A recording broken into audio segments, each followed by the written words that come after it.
ਅਗਲੀ ਖਬਰ ਦੇ ਵੱਲ ਵਧੀਏ ਮਿੰਟੂ ਜੀ, ਤੇ ਗੱਲ ਕਰੀਏ ਕੋਟਕਪੂਰਾ ਗੋਲੀकांड ਦੀ। ਇਹਦੇ ਵਿੱਚ ਜਾਂਚ ਜਾਰੀ ਹੈ ਜੀ। ਦੇਖੋ, ਇਹਦੇ ਵਿੱਚ ਜਾਂਚ ਜਾਰੀ ਹੈ ਤਾਂ ਚਲੋ ਜਾਂਚ ਜਾਰੀ ਆਪਾਂ ਕਹਿ ਸਕਦੇ ਹਾਂ। ਇੱਥੇ ਸ਼ਬਦ ਆਪਾਂ ਇਸਤੇਮਾਲ ਕਰ ਸਕਦੇ ਕਿ ਪੁੱਛਗਿੱਛ ਜਾਰੀ ਹੈ ਜੀ। ਪੁੱਛਗਿੱਛ ਕੀ ਹੈ ਕਿ ਅੱਜ ਕੁਝ ਸਾਬਕਾ ਅਫਸਰਾਂ ਦੀ ਤਲਬੀ ਸੀਗੀ, ਉਹਨਾਂ ਨੂੰ ਤਲਬ ਕੀਤਾ ਗਿਆ ਸੀਗਾ। ਤਾਂ ਇਹ ਹਾਲੇ ਤੱਕ ਵੀ ਕੁਝ ਅਫਸਰਾਂ ਤੋਂ ਪੁੱਛਗਿੱਛ ਜਿਹੜੀ ਹੈ ਉਹ ਜਾਰੀ ਹੈ।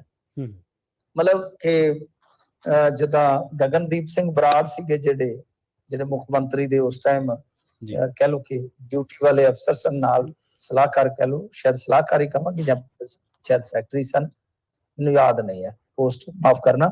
ਗਗਨਦੀਪ ਬਰਾੜ ਤੇ ਇਕਬਾਲਪ੍ਰੀਤ ਸੋਹਤਾ, ਇਹਨਾਂ ਨੂੰ ਤਾਂ ਤੁਸੀਂ ਜਾਣਦੇ ਹੀ ਹੋ। ਇਹ ਤਾਂ ਜਾਂਚ ਪੜਤਾਲ 'ਚ ਸ਼ਾਮਲ ਹੋ ਕੇ ਤੇ ਚੱਲਦੇ ਬਣੇ ਪੁਲਿਸ ਅਫਸਰ ਸਨ। ਤੇ ਜਿਹੜੇ ਹੈਗੇ ਨੇ ਸਾਬਕਾ ਏਡੀਜੀਪੀ ਰੋਹਿਤ ਚੌਧਰੀ ਤੇ ਡੀਆਈਜੀ ਆਰਐਸ ਖੱਟੜਾ, ਇਹਨਾਂ ਤੋਂ ਦੇਰ ਸ਼ਾਮ ਤੱਕ ਪੁੱਛਗਿੱਛ ਜਾਰੀ ਸੀ। ਮਤਲਬ ਕਿ ਜਾਂਚ ਪੜਤਾਲ ਤਾਂ ਹੋ ਜਾਰੀ ਹੈ ਹੀ ਹੈ, ਤਾਂ ਹੀ ਪੁੱਛਗਿੱਛ ਹੋ ਰਹੀ ਆ। ਸੋ ਇਹ ਕੁਝ ਪੁੱਛਗਿੱਛ ਇਹਨਾਂ ਦੀ ਨਵੀਂ ਹੋਈ ਆ।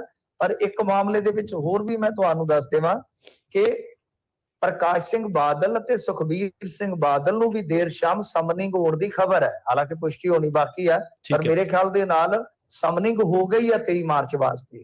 ਤਾਂ ਅਦਾਲਤ ਦੇ ਵਿੱਚ ਪੇਸ਼ ਹੋਣਾ ਪਏਗਾ ਸੁਖਬੀਰ ਸਿੰਘ ਬਾਦਲ ਅਤੇ ਪ੍ਰਕਾਸ਼ ਸਿੰਘ ਬਾਦਲ ਨੂੰ। ਤਾਂ ਇਸ ਖਬਰ ਦੇ ਨਾਲੋਂ ਉਹ ਵਾਲੀ ਖਬਰ ਬਹੁਤ ਵੱਡੀ ਹੈ ਕਿ ਦੋਨਾਂ ਪਿਓ ਪੁੱਤਾਂ ਨੂੰ ਅਦਾਲਤ ਨੇ ਤਲਬ ਕਰ ਲਿਆ ਜੀ।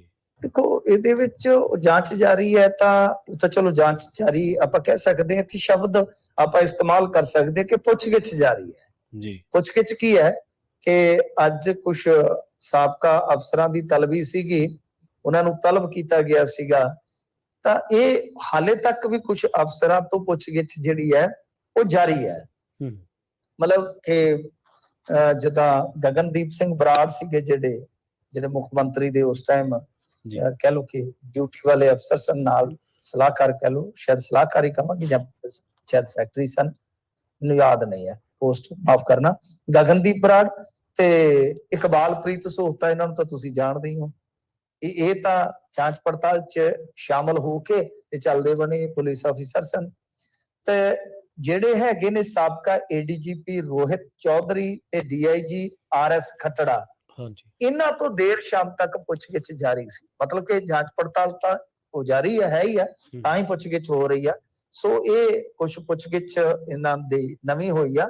ਪਰ ਇੱਕ ਮਾਮਲੇ ਦੇ ਵਿੱਚ ਹੋਰ ਵੀ ਮੈਂ ਤੁਹਾਨੂੰ ਦੱਸ ਦੇਵਾਂ ਕਿ ਪ੍ਰਕਾਸ਼ ਸਿੰਘ ਬਾਦਲ ਅਤੇ ਸੁਖਬੀਰ ਸਿੰਘ ਬਾਦਲ ਨੂੰ ਵੀ ਦੇਰ ਸ਼ਾਮ ਸਮਨਿੰਗ ਹੋਣ ਦੀ ਖਬਰ ਹੈ। ਹਾਲਾਂਕਿ ਪੁਸ਼ਟੀ ਹੋਣੀ ਬਾਕੀ ਹੈ, ਪਰ ਮੇਰੇ ਖਿਆਲ ਦੇ ਨਾਲ ਸਮਨਿੰਗ ਹੋ ਗਈ ਹੈ 23 ਮਾਰਚ ਵਾਸਤੇ।